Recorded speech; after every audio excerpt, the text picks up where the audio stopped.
Bonjour à tous, c'est Patricia Touré, j'espère que vous allez bien. Alors je profite pour faire cette petite vidéo, je suis en congé toujours. Cette fois-ci je suis au Togo, à Lomé.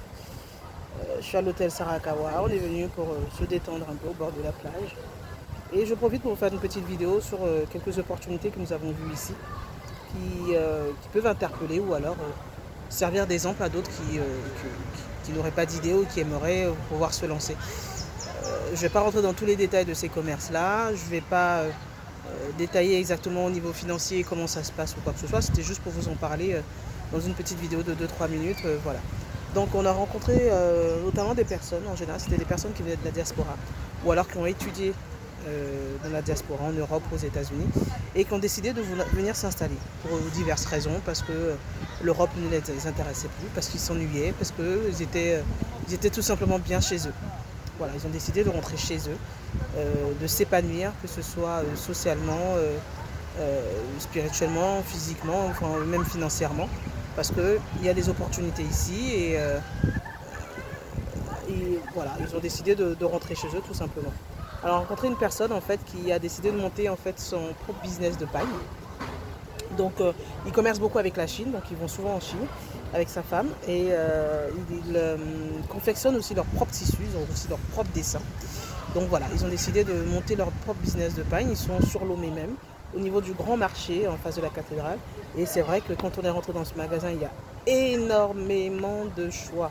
C'est-à-dire que quand on est rentré dedans, on s'est dit, ouh, c'est tellement énorme qu'on a l'impression que le magasin il est trop grand. Il est trop grand. Il y a trop de choix. Au final, on perd la tête. Mais c'est se dire que voilà, en partant de peu, on arrive à faire quand même pas mal de choses et des choses intéressantes. Donc aujourd'hui, ils voyagent un peu partout. Ils vendent en gros, en demi-gros, je crois, et aux particuliers aussi. Donc dans le magasin, ça rentre, ça sort, ça rentre, ça sort, mais c'est énorme. Donc voilà, donc il est content. Ils partent sur d'autres projets encore, ils vont avancer, ils vont s'agrandir encore. Il y a aussi, on a rencontré une personne aussi qui faisait l'eau cristal, qui a décidé après ses études de rentrer donc, au Togo à Lomé, de pouvoir s'installer à son compte et qui a décidé de faire l'eau cristal. Donc enfin, la marque Cristal lui appartient et voilà, il a commencé avec ce business de l'eau. N'oublions pas que l'eau est une denrée rare aujourd'hui et que dans les années qui arrivent, ce sera encore tellement rare que je pense qu'il risque d'avoir des événements fâcheux ou peut-être des guerres ou autre chose pour s'accaparer de l'eau, en tout cas des eaux qui sont encore non polluées sur d'autres, dans certains pays, notamment en Afrique. Donc voilà, c'est important aussi de pouvoir anticiper sur ces choses-là ici chez nous. Donc voilà, il a commencé sur le business de l'eau et il s'en sort pas mal.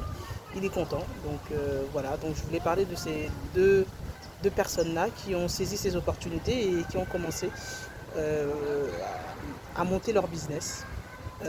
Ça n'a pas été facile, pour le peu que j'ai pu discuter avec eux. Ça n'a pas été facile au début. Ils ont tenu. Ils ont persévéré et puis ça paye. Aujourd'hui, ça paye. Ils sont contents et voilà. Donc je voulais juste faire une petite vidéo pour ceux qui n'étaient pas sûrs, qui ne savent pas en fait par où commencer ou autre. Effectivement, il ne faut pas forcément commencer par le pagne ou par l'eau. Chacun commence par rapport à ce qu'il peut faire. Mais quand vous venez en vacances, même si c'est pour 2 semaines, 3 semaines, un mois, n'hésitez pas à en parler. Je sais pas, à parler à vos amis qui sont ici, qui sont installés ici, à regarder la population, à regarder ce que les gens consomment, à aller dans les marchés, poser des questions, voir ce que vous pouvez faire. Par exemple, si vous avez un talent, si vous avez des dons ou si vous avez des compétences que vous voulez mettre au service de la population, allez auprès d'eux, poser des questions, voir ce dont les gens ont besoin, voir ce que vous avez au niveau de vos compétences et au niveau financier, au niveau des partenariats, au niveau des réseaux que vous pouvez contacter ici, voir ce que vous pouvez faire. Après, c'est allier le travail et le plaisir. Le travail et le plaisir. Effectivement, vous êtes en vacances, il faut profiter des vacances. Mais si vous avez la possibilité de pouvoir avoir quelques informations sur des opportunités, même si vous ne les réalisez pas de suite, ça peut être dans 6 mois, ça peut être dans un an, on ne sait jamais. Et le fait d'avoir entendu ces opportunités-là, peut-être que demain vous allez y réfléchir, vous allez dire pourquoi pas. Je galère peut-être en Europe ou alors j'ai une bonne situation, mais au final j'ai envie de rentrer chez moi, j'ai envie d'être à l'aise, j'ai envie de me mettre bien et se dire pourquoi pas commencer cette opportunité-là. Donc voilà, c'est juste être aware, comme on dit, c'est-à-dire avoir les oreilles partout, les yeux partout. Profiter de son séjour, certes, mais profiter aussi de pouvoir voir ce que vous pouvez faire. Donc voilà, c'était juste une petite vidéo. N'hésitez pas à me dire ce que vous en pensez, vous, comment vous faites pour pouvoir détecter les opportunités. Est-ce que, en tant que diaspora ou autre, vous avez décidé de pouvoir rentrer en Afrique et qu'est-ce qui vous a motivé et pourquoi vous êtes rentré, pour ceux qui sont rentrés en tout cas, et quelles sont vos expériences. Et puis aussi, n'hésitez pas, si vous avez des sujets sur lesquels vous voulez que je parle, si vous avez des interrogations, n'hésitez pas, mettez-moi des commentaires, likez ma vidéo et partagez-la. À bientôt.